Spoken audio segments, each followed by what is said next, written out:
Very very good evening all my friends. I Rohit Keshwania मैं अपने YouTube channel पर आप सभी का हार्दिक स्वागत करता हूं। आज हमारा जो मेन फोकस रहेगा वो यूकैरियोटिक सेल के ऊपर है। साथ में आज हम उसके कुछ एमसीक्यू प्रैक्टिस भी करेंगे। तो आपको यहाँ पर मैं बताता हुआ चलूं कि आज हमारा जो मेन फोकस है यूकैरियोटिक सेल के अंदर हम ज्यादातर यहाँ पर डिस्कस करेंगे सेल मेम्ब्रेन और सेल वॉल के बारे में। ठीक है, तो चलिए हम स्टार्ट करते हैं आज का अपना लेक्चर। तो आप देखिएगा यूकैरियोटिक सेल आपके सामने यहाँ पर नजर आ रहा होगा। तो यूकैरियोटिक सेल क्या होती है?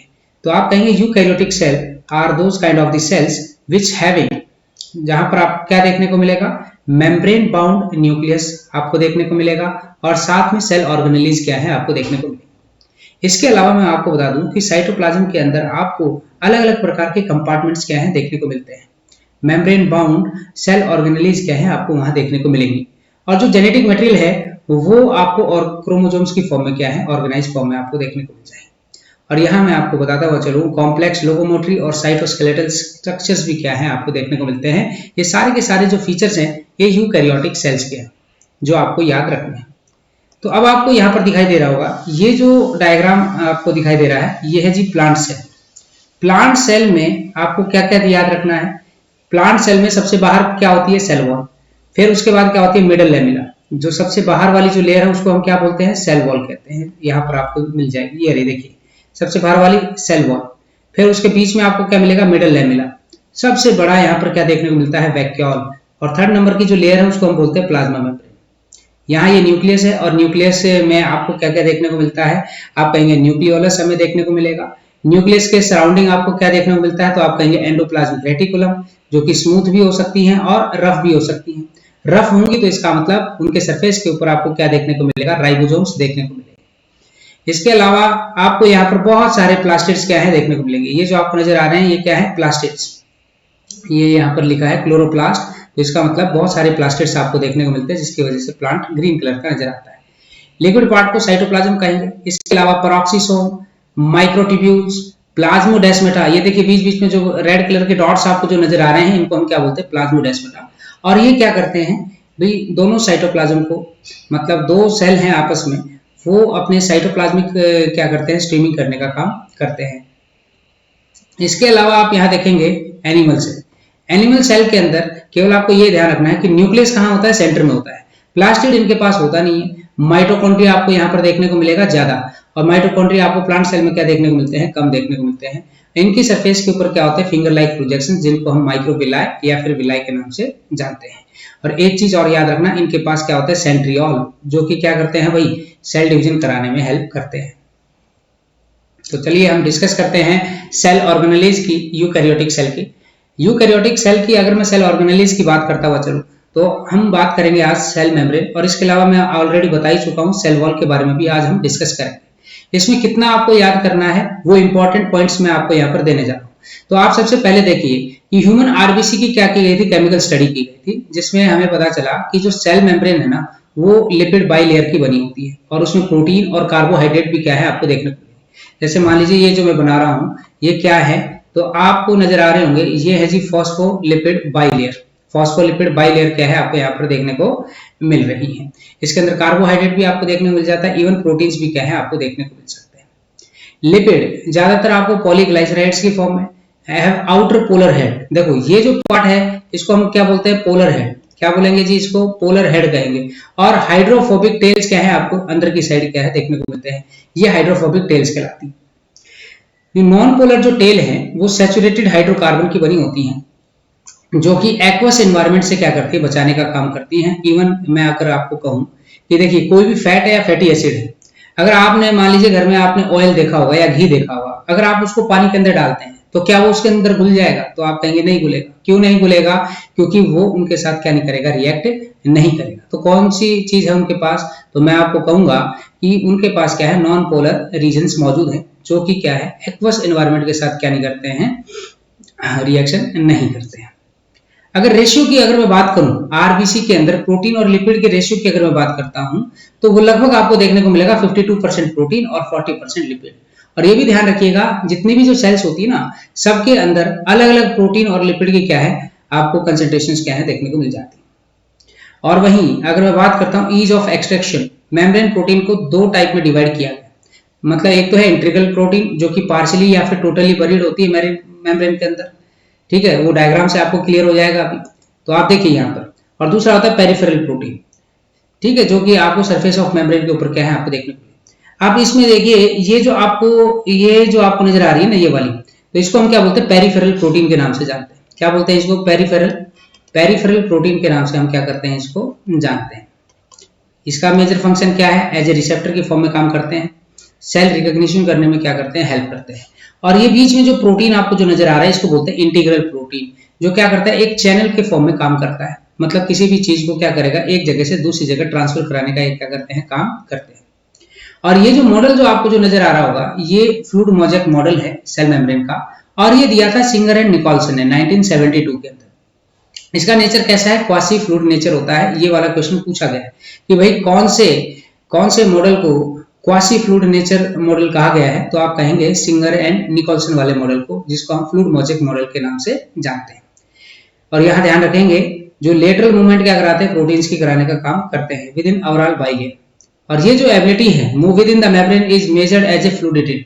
आप यहाँ पर देख पा रहे होंगे, ये जो मेम्ब्रेन है ना, ये कंप्लीटली क्या हो जाती है, इनफोल्ड हो जाती है। मान लीजिए ये मेम्ब्रेन है और ये बाहर कोई चीज है, ठीक है जी, और इसमें ये लिपिड बाइलेयर, बीच में क्या है, इंटीग्रल प्रोटीन आपको ऐसे देखने को मिल रहा है। अब ये डायरेक्ट हो सकता है, यहाँ से भी जा सकता है और यहाँ से भी जा सकता है। अब क्या होता है कि ये एक प्रकार से इस प्रकार से फोल्ड बना लेते हैं, और फोल्ड बनाते हैं तो इसका मतलब ये जो पार्ट है ना, ये अब इसके अंदर से क्या होगा, ये मूव करना स्टार्ट करेगा। तो इसलिए हम कहते हैं कि ये क्या शो करते हैं, फ्लूइडिटी भी क्या करते हैं, शो करते हैं। आपको लंबी चेन क्या है देखने को मिलेगी फॉस्फोलिपिड बाइलेयर की, और उसमें बीच बीच में क्या है आपको प्रोटीन्स क्या है देखने को मिलते हैं। फंक्शंस आपको मैं बताता हुआ चलूं, यहाँ पर सेल मेम्ब्रेन का क्या फंक्शन है। एक तो ये मॉलिक्यूल्स को ट्रांसपोर्ट कराने में हेल्प करती है, और ये जो मेम्ब्रेन है वो सिलेक्टिवली परमिएबल होती है कुछ मॉलिक्यूल्स के लिए present on the side of it. और ये भी बता देता हूं कि फ्लूइड नेचर के आधार पर plasma membrane cell growth, formation of intercellular junction, secretion, endocytosis और सेल डिवीजन कराने में क्या करती हैं, हेल्प करती हैं। तो ये सारे के सारे फंक्शंस क्या हैं भाई, आप लोगों को ये मालूम होने चाहिए, और ये मोस्ट इंपॉर्टेंट है। मैं आपको बता दूं, मोस्ट इंपॉर्टेंट फंक्शंस है जो कि आपके एग्जाम के अंदर क्या है, पूछे जा सकते हैं। इसके बाद हम पढ़ेंगे यहाँ पर टाइप्स ऑफ ट्रांसपोर्ट। तो अगर मैं टाइप्स ऑफ ट्रांसपोर्ट की बात कर रहा हूं यहाँ, अगर मैं बात कर रहा हूं टाइप्स ऑफ ट्रांसपोर्ट की, तो आपको यहाँ पर पैसिव ट्रांसपोर्ट या फिर एक्टिव ट्रांसपोर्ट देखने को मिलेगा। पैसिव ट्रांसपोर्ट का मतलब क्या होता है, ऐसी मूवमेंट होती है मॉलिक्यूल्स की जो कि मेम्ब्रेन से क्या हो जाती है, पास हो जाती है from concentration gradient along the concentration gradient, मतलब हायर कंसंट्रेशन से लोअर कंसंट्रेशन की तरफ क्या होती है, मूवमेंट आपको मॉलिक्यूल्स की देखने को मिलती है, और वो भी बिना एनर्जी खर्च किए हुए। एनर्जी किस फॉर्म में, तो याद रखिएगा एटीपी। एटीपी की फुल फॉर्म क्या होती है, एडिनोसाइन ट्राइफॉस्फेट। मतलब कहने का ये है कि जो मॉलिक्यूल्स हैं वो मेम्ब्रेन से क्या करते हैं, क्रॉस हो जाते हैं। अब कुछ ही मॉलिक्यूल ऐसे हैं जो कि ट्रांसफर हो पाते हैं, और कुछ ऐसे हैं जिनको एटीपी की सहायता पड़ती है, और जिनको एटीपी की सहायता नहीं पड़ती तो वो पैसिव ट्रांसपोर्ट कहलाएगा। तो इसका मतलब the movement of any substances from higher concentration to the lower concentration without the expenditure of the ATP is known as a passive transport. दो टाइप के होते हैं भाई, एक होता है सिंपल डिफ्यूजन और दूसरा क्या होता है, ऑस्मोसिस। आपको यहाँ पर देखने को मिल जाएगा, एक तो मिलेगा सिंपल डिफ्यूजन और दूसरा क्या मिलेगा भाई आपको यहाँ, ऑस्मोसिस। आप सभी बच्चे जानते हैं कि न्यूट्रल जो सॉल्यूट्स होते हैं ना, movement of neutral solutes across the membrane, उसको सिंपल डिफ्यूजन कहा जाता है। और वहीं अगर ऑस्मोसिस की बात करें तो यहाँ पर वाटर की मूवमेंट आपको देखने को मिलती है अक्रॉस द मेम्ब्रेन, और ये भी आपको याद रखना है through the semi permeable membrane. Through the semi permeable membrane क्या है, यहाँ पर मूव करते हैं। इसके अलावा जो पोलर मॉलिक्यूल्स हैं वो can not pass through the non polar liquid bilayer. तो पोलर मॉलिक्यूल्स कभी भी नॉन पोलर लिपिड बाइलेयर से पास नहीं होते, तो उनको क्या चाहिए होता है, कैरियर प्रोटीन की आवश्यकता होती है, ताकि उनको इजीली क्या किया जा सके, ट्रांसपोर्ट किया जा सके। मतलब उनको एक जगह से दूसरी जगह ट्रांसपोर्ट कराने में क्या चाहिए, कैरियर प्रोटीन की आवश्यकता होती है। ज्यादातर इंटीग्रल प्रोटीन है वो मतलब ये काम करते हैं। दूसरा है एक्टिव ट्रांसपोर्ट। अब आप कहेंगे movement of molecules across the membrane against the concentration gradient, against the concentration gradient. ये ध्यान रखना, पैसिव में अलोंग वर्ड याद रखना है, और वहीं अगर बात करते हैं एक्टिव ट्रांसपोर्ट की तो अगेंस्ट द कंसंट्रेशन ग्रेडियंट, मतलब क्या हो गया, from lower to higher concentration, और यहाँ पर एटीपी खर्च करनी पड़ती है, ध्यान रखिएगा। तो आप कहेंगे the movement of molecules across the membrane against the concentration gradient from lower concentration to the higher concentration with the expenditure of the energy, मतलब ATP खर्च करनी पड़ेगी, तब जाके चीजें क्या होती है, ट्रांसपोर्ट होंगी। जैसे कि sodium potassium pump, sodium potassium pump, ये एग्जांपल आपको याद करना है। एक्टिव ट्रांसपोर्ट मतलब ये ATP खर्च करते हैं, ध्यान रखिएगा। इसके अलावा आज हम यहाँ पर डिस्कस करेंगे सेल वॉल के बारे में कि भाई सेल वॉल के बात करें तो आपको बता दूं यहाँ पर ये नॉन लिविंग होते हैं, rigid structure found outer the plasma membrane of fungus and the plants. देखिए सेल वॉल एनिमल्स में तो होते नहीं, आपको या तो प्लांट्स में देखने को मिलेंगे या फिर फंगस में। कल मैंने क्वेश्चन भी पूछा था कि जो फंगस की जो सेल वॉल है वो किसकी बनी होती है, तो कुछ बच्चों ने इसका जवाब भी दिया है। तो उसका क्या है भाई, काइटिन। और वही प्लांट्स की अगर मैं बात करता हूं तो प्लांट्स की जो सेल वॉल है वो किसकी बनी होती है, तो आप कहेंगे सेलुलोज, हेमी सेलुलोज, पैक्टिन्स की क्या है, बनी होती है। तो यहाँ ध्यान दें, सेल वॉल ऑफ एल्गी, याद है क्वेश्चन पूछा जाता है यहाँ से। सेल वॉल है जो एल्गी की, वो सेलुलोज, गैलेक्टन्स, मेनन्स और मिनरल जैसे कि कैल्शियम कार्बोनेट से क्या होते हैं, बने होते हैं। और वहीं और बाकी जो प्लांट्स की अगर मैं बात करता हूँ तो उनमें सेलुलोज, हेमी सेलुलोज, पैक्टिन और प्रोटीन्स क्या है, आपको देखने को मिलते हैं। अगर सेल वॉल की बात करें यंग प्लांट सेल की, जिसको प्राइमरी वॉल कहा जाता है, तो वो लगातार ग्रोथ करती है, तो इसका मतलब क्या है कि वो लिविंग होती है। देखिए ये सेल वॉल है, अब ये प्राइमरी सेल वॉल है। कौन सी सेल वॉल है, तो मैंने कहा कि जी प्राइमरी सेल वॉल है। अच्छा जी, क्यों कहा जी इसको प्राइमरी सेल वॉल, क्योंकि ये लगातार क्या करती रहती है, डिवाइड करती रहती है। और जब ये मैच्योर होती है, तो जब ये मैच्योर होती है तो ये नीचे की तरफ क्या करेगी, डिपोजिशन करना स्टार्ट कर देगी। तो इसका मतलब ये नीचे क्या बना देगी, सेकेंडरी सेल वॉल बनाने का काम करती है, जो कि नॉन लिविंग होती है। और ये कहाँ होती है, टुवर्ड्स द मेम्ब्रेन, मतलब प्लाज्मा मेम्ब्रेन के नजदीक क्या है, आपको सेकेंडरी सेल वॉल क्या है, देखने को मिलती है। और वही प्राइमरी सेल वॉल क्या है, धीरे धीरे डिमोनाइज होनी स्टार्ट हो जाती है और लास्ट में बिल्कुल क्या हो जाती है, खत्म। और ये कहा जाता है कि जो मिडल लेमेला लेयर है, ये कैल्शियम पैक्टेट और मैग्नीशियम पैक्टेट की बनी होती है, जो आपस में जो नजदीक जो दो सेल्स है ना, उनको जोड़ने का काम करती है। सेल वॉल और मिडल लेमेला दोनों के दोनों, ध्यान रखिएगा, may be traversed by the plasmodesmata, दोनों के अंदर से आपको क्या है, प्लाज्मोडेस्माटा देखने को मिल जाएगा, जो क्या करते हैं, दोनों सेल्स के साइटोप्लाज्म क्या करते हैं, आपस में कनेक्ट करने का काम करते हैं, ताकि यूजफुल जो चीजें हैं वो वहां से ट्रांसफर हो सके। इसके अलावा आपको याद रखना है फंक्शंस, सेल वॉल के फंक्शंस भी पूछे जाते हैं भाई। तो सबसे पहला है कि आपको पता होना चाहिए कि जो सेल वॉल है, एक तो वो सेल को शेप प्रोवाइड करने का काम करती है, नंबर दूसरा ये सेल को प्रोटेक्ट करती है और मैकेनिकल डैमेज और इन्फेक्शन से बचाने का काम करती है। मैकेनिकल डैमेज का मतलब बाहर से कोई चोट ना लगे, ताकि इंटरनल जो ऑर्गन्स है वो डैमेज ना हो, और ना ही बाहर से कोई ऐसा भी ऑर्गेनिज्म अंदर आए जो उसको इन्फेक्ट करने का काम करे। ये सेल टू सेल इंटरेक्शन का भी काम करती हैं। इवन अगर देखा जाए तो ये बैरियर का भी काम करती है, ताकि अनडिजायरेबल जो मैक्रोमोलिक्यूल्स है वो एंटर ना कर पाए। आपसे कोई पूछे कि सेल वॉल कैसी होती है, तो परमिएबल होती है, और सेल मेम्ब्रेन क्या होती है, सेमी परमिएबल। ये दो टर्म्स आपको याद करनी है, ठीक है। दो ट्रांसपोर्ट बताया मैंने, एक्टिव और पैसिव। एक्टिव ट्रांसपोर्ट में क्या होता है, एटीपी खर्च होती है, और वहीं बात करते हैं किसकी, पैसिव ट्रांसपोर्ट की, तो वहां एटीपी खर्च नहीं होती। सोडियम पोटासियम पंप किसका एग्जाम्पल है, एक्टिव ट्रांसपोर्ट का, आपको याद करना है। अब आपके सामने यहाँ पर है क्वेश्चन, पहला क्वेश्चन आपकी स्क्रीन के ऊपर आपको दिखाई दे रहा होगा। तो इसका जो जवाब है, which of the following feature is common to the prokaryotes and many eukaryotes. आपको बताना है कि भाई प्रोकैरियोट्स और यूकैरियोट्स, शायद मैंने ये कल क्वेश्चन कराया भी था आपको, तो बताना है कि कौन सी चीज कॉमन है। तो cell wall is present, chromosomes are present, sub cellular organelle are present, या न्यूक्लियर मेम्ब्रेन्स इज प्रेजेंट। तो आपका यहाँ पर आंसर क्या हो जाएगा, तो आप कहेंगे सेल वॉल क्या है, प्रेजेंट होती है दोनों के अंदर। याद रखिए एनिमल सेल में नहीं होती, एक्सेप्शन है भाई, एनिमल सेल के अंदर कोई सेल वॉल आपको देखने को नहीं मिलेगी। क्वेश्चन नंबर 20 आपके स्क्रीन के ऊपर है, आप देख पा रहे होंगे यहाँ पर। तो आपको ये जो डायग्राम है प्लांट सेल का दिखाई दे रहा है, तो आपको बताना है ए बी सी डी करके, है ना।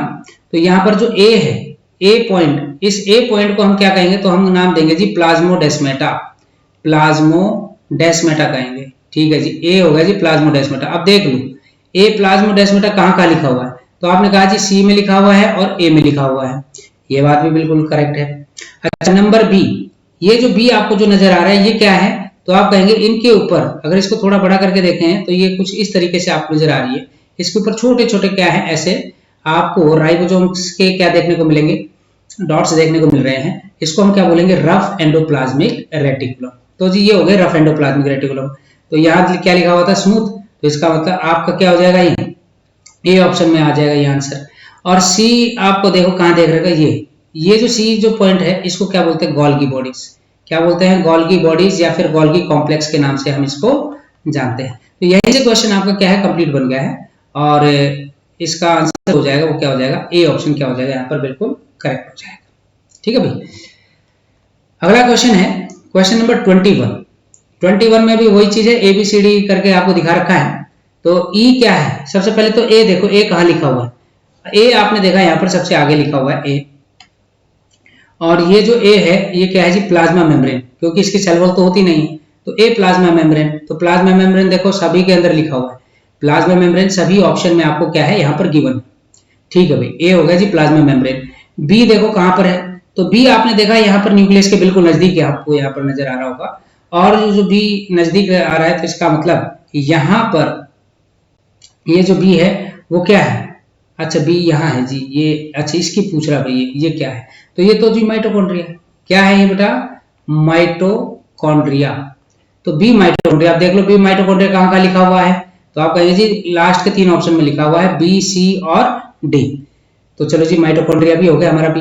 तो सी ऑप्शन को क्या कहेंगे, तो सी ऑप्शन देखो वैसे तो बहुत ही छोटा छोटा दिया हुआ है, तो सी यहाँ पर राइबोसोम्स है। क्या है, राइबोसोम। तो राइबोसोम देख लो कहाँ कहाँ लिखा हुआ है, तो आपका जो आंसर हो जाएगा वो क्या हो जाएगा, सी ऑप्शन हो जाएगा। क्या हो जाएगा, सी ऑप्शन करेक्ट हो जाएगा। इसको एक बार ध्यान से देखिएगा, इस वीडियो को रोक के आप पहले इसको जूम करके देखिएगा और फिर उसके बाद आप ये ऑप्शन क्या है करेक्ट कर सकते हैं। वैसे आंसर इसका क्या आएगा, सी ऑप्शन क्या रहेगा, बिल्कुल करेक्ट रहेगा। Question number 22, which one of the following differentiate plant cells from the animal cell. आपको बताना है कि कौन सा यहाँ पर डिफरेंशिएट करेगा प्लांट सेल को एनिमल सेल से। Large vacuole, plastid and cell wall. क्या सेल वॉल, प्लास्टिड, सेंट्रियोल, क्या सेल वॉल, प्लास्टिड, माइटोकॉन्ड्रिया, या सेल वॉल, प्लास्टिड या फिर सेल वॉल। तो आप देखें इनमें से कौन सा प्लांट सेल को एनिमल सेल से क्या करता है, डिफरेंशिएट करने का काम करेगा। तो हम कहेंगे देखिए लार्ज वैक्यूल की सहायता, प्लास्टिड और सेल वॉल, इनकी सहायता से हम बता सकते हैं, डिफरेंशिएट करके बता सकते हैं प्लांट सेल को एनिमल सेल। सेंट्रियोल बेटा वो होता है एनिमल सेल के अंदर, प्लांट सेल के अंदर नहीं होता। ठीक है। और वहीं अगर मैं बात करता हूं किसकी, माइटोकॉन्ड्रिया, तो माइटोकॉन्ड्रिया के अनुसार हम कभी भी यहाँ पर डिफरेंशिएट नहीं करेंगे। और नीचे आपको सेल मेम्ब्रेन के आधार पे है ना, तो इनके द्वारा हम क्या नहीं करते हैं, डिफरेंशिएट नहीं करते।